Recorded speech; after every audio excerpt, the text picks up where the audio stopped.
mahasiswa, selamat datang kembali dalam mata kuliah penilaian pendidikan.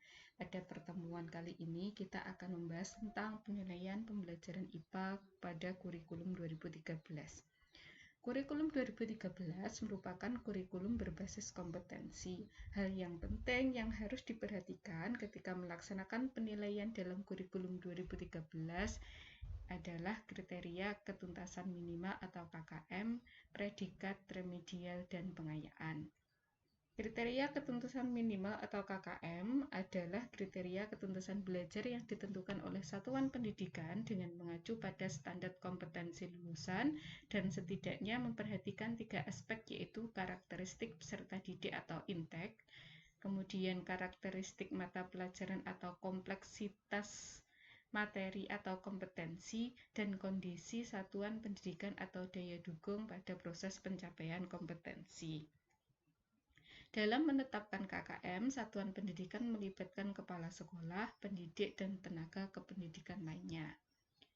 Penentuan KKM mata pelajaran pada satuan pendidikan memperhatikan hal-hal penting. Yang pertama, jumlah kompetensi dasar setiap mata pelajaran pada masing-masing tingkat kelas dalam 1 tahun pelajaran. Dan yang kedua, nilai aspek karakteristik peserta didik, karakteristik mata pelajaran, dan kondisi satuan pendidikan. Teknik prosedur penentuan KKM yang pertama adalah menghitung jumlah kompetensi dasar setiap mata pelajaran pada masing-masing tingkat kelas dalam 1 tahun pelajaran. Yang kedua, menentukan nilai aspek karakteristik peserta didik atau intek, karakteristik mata pelajaran atau kompleksitas materi atau kompetensi, dan kondisi satuan pendidikan atau daya dukung. Komponen yang harus diperhatikan dalam penentuan KKM yang pertama adalah karakteristik peserta didik, di mana karakteristik peserta didik bagi peserta didik baru atau kelas 7 antara lain memperhatikan rata-rata nilai rapot SD, nilai ujian sekolah SD, nilai hasil seleksi masuk peserta didik baru di jenjang SMP atau MTS. Bagi peserta didik kelas 8 dan kelas 9 antara lain memperhatikan rata-rata nilai rapot semester-semester sebelumnya. Yang kedua, karakteristik mata pelajaran atau kompleksitas.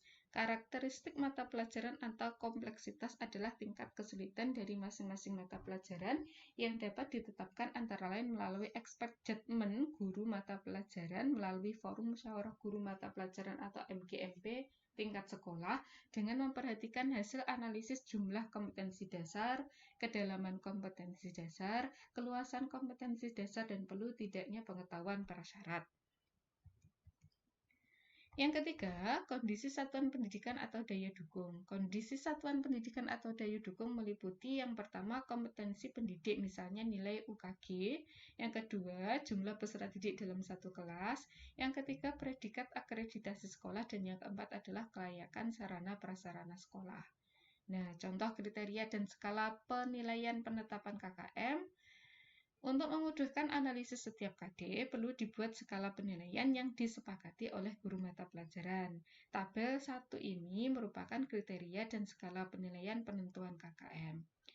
Contohnya, aspek yang dianalisis yang pertama ada kompleksitas, yang kedua ada daya dukung, kemudian yang ketiga ada intek peserta didik.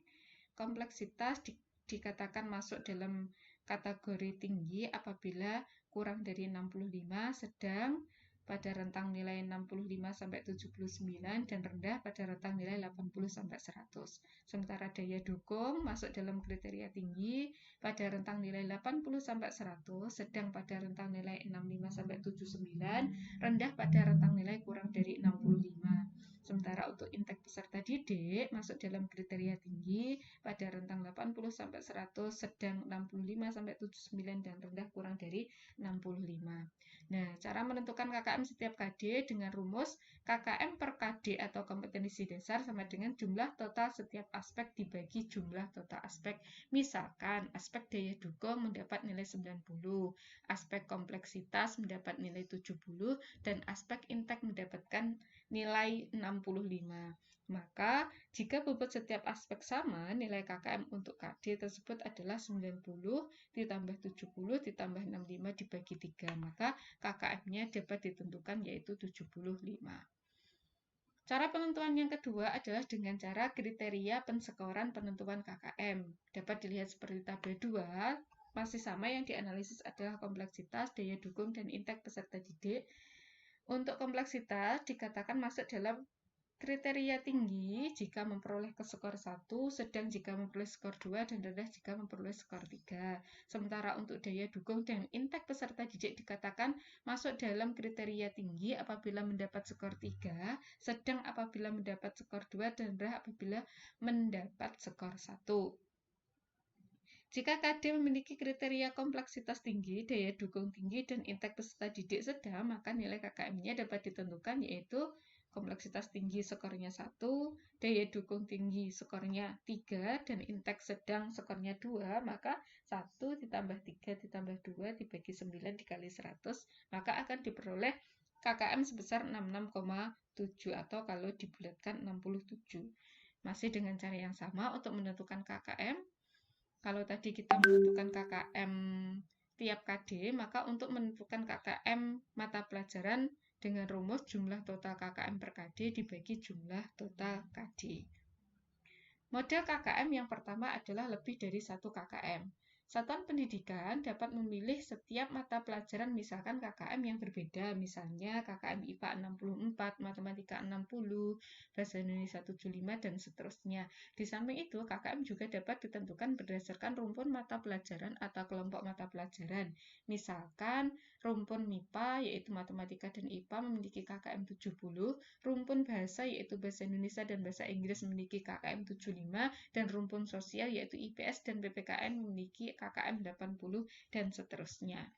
Model yang kedua adalah model 1 KKM, di mana satuan pendidikan dapat memilih 1 KKM untuk semua mata pelajaran. Setelah KKM setiap mata pelajaran ditentukan, KKM satuan pendidikan dapat ditetapkan dengan memilih KKM yang terendah, rata-rata atau modus dari seluruh KKM mata pelajaran. Misalnya, SMP Indonesia Pintar berdasarkan hasil analisis menentukan 1 KKM untuk seluruh mata pelajaran diperoleh KKM sebesar 60, di mana KKM ini diperoleh dari rata-rata KKM terendah dari semua mata pelajaran.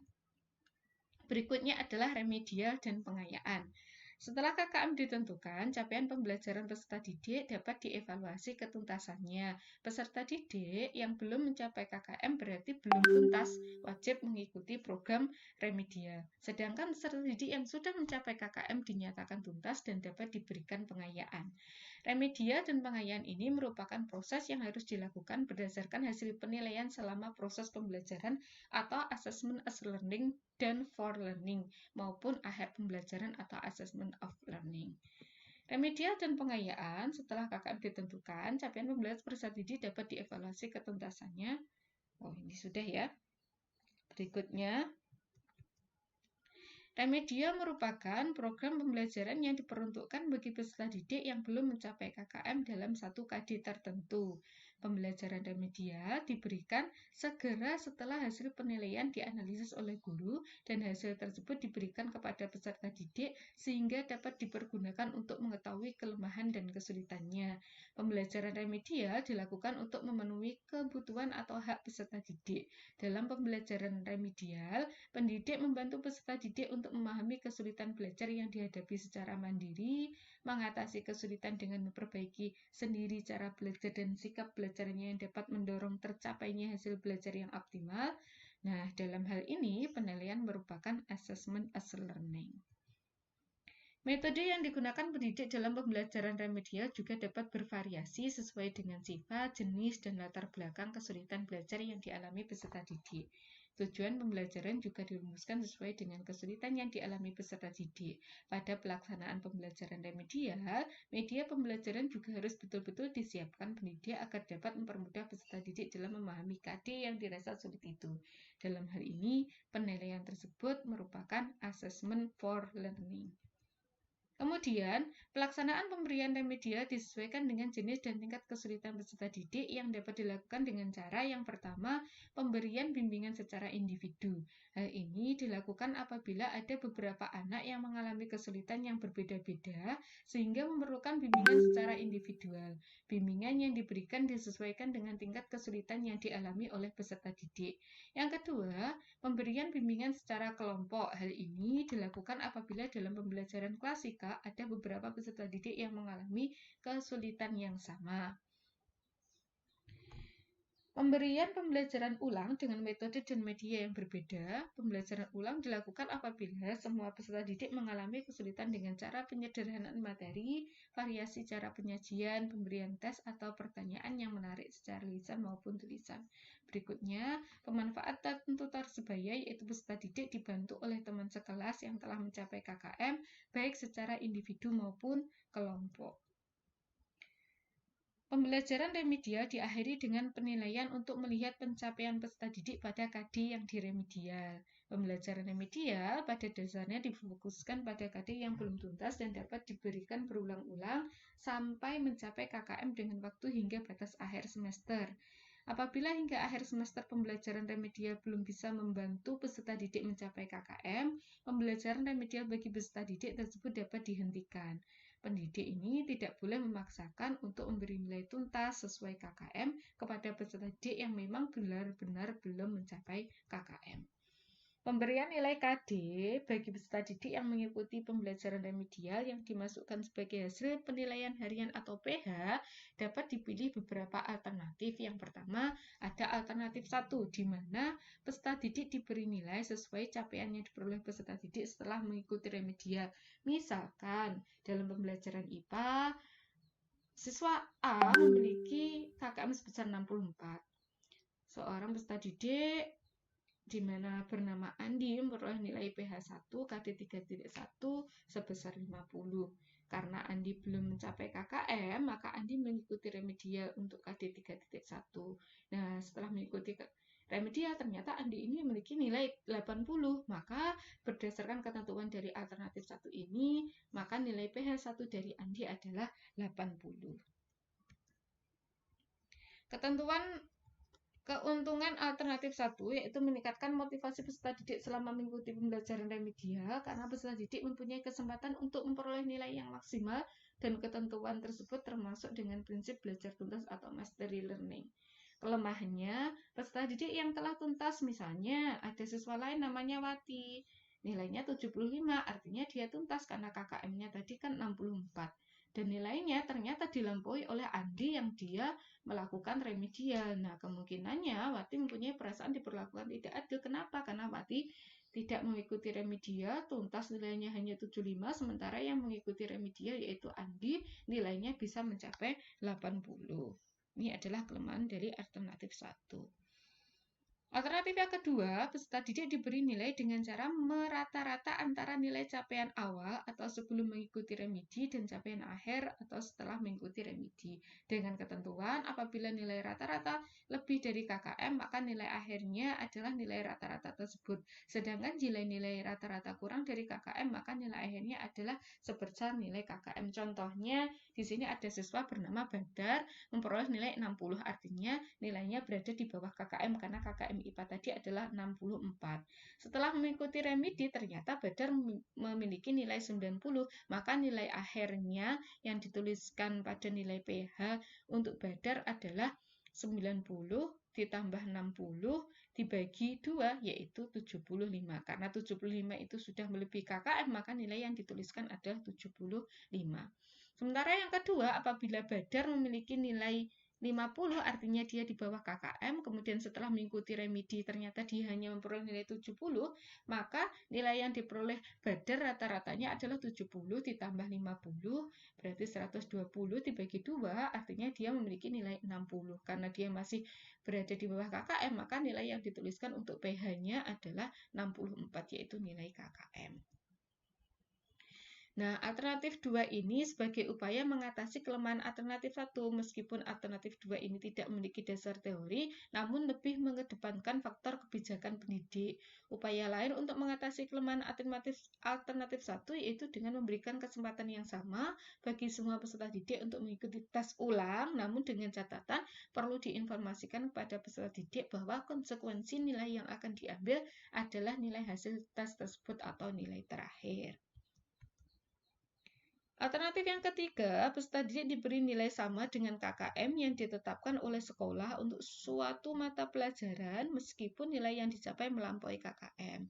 Keuntungan dari alternatif ini adalah motivasi siswa untuk belajar sungguh-sungguh dan tidak mengandalkan kesempatan mengikuti remedial. Jadi misalkan tadi Badar nilainya 50. Artinya dia belum mencapai KKM karena KKM-nya 64. Nah, ketika remedi, si Badar ini memperoleh nilai 90, maka nilai yang dituliskan di PH-nya adalah tetap nilai KKM yaitu 64. Berikutnya adalah pengayaan. Pengayaan merupakan program pembelajaran yang diberikan kepada peserta didik yang telah melampaui KKM.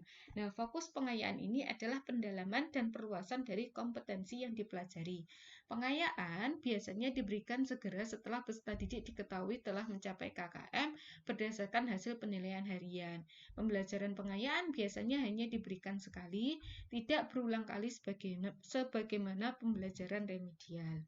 Bentuk pelaksanaan pengayaan yang pertama berupa belajar kelompok, yaitu sekelompok peserta didik yang memiliki minat tertentu diberikan tugas untuk memecahkan permasalahan, membaca di perpustakaan terkait dengan KD yang dipelajari pada jam pelajaran sekolah atau di luar jam pelajaran sekolah. Pemecahan masalah yang diberikan kepada peserta didik berupa pemecahan masalah yang nyata. Selain itu, secara kelompok peserta didik dapat diminta untuk menyelesaikan sebuah proyek atau penelitian ilmiah. Yang kedua, berupa belajar mandiri, yaitu secara mandiri peserta didik belajar mengenai sesuatu yang diminati, menjadi tutor bagi teman yang membutuhkan. Kegiatan pemecahan masalah nyata, tugas proyek, atau penelitian ilmiah juga dapat dilakukan oleh peserta didik secara mandiri jika kegiatan tersebut diminati secara individu. Untuk pertemuan hari ini cukup sekian. Silakan jika ada pertanyaan ditanyakan di dalam forum diskusi kita. Saya akhiri dulu. Assalamualaikum warahmatullahi wabarakatuh.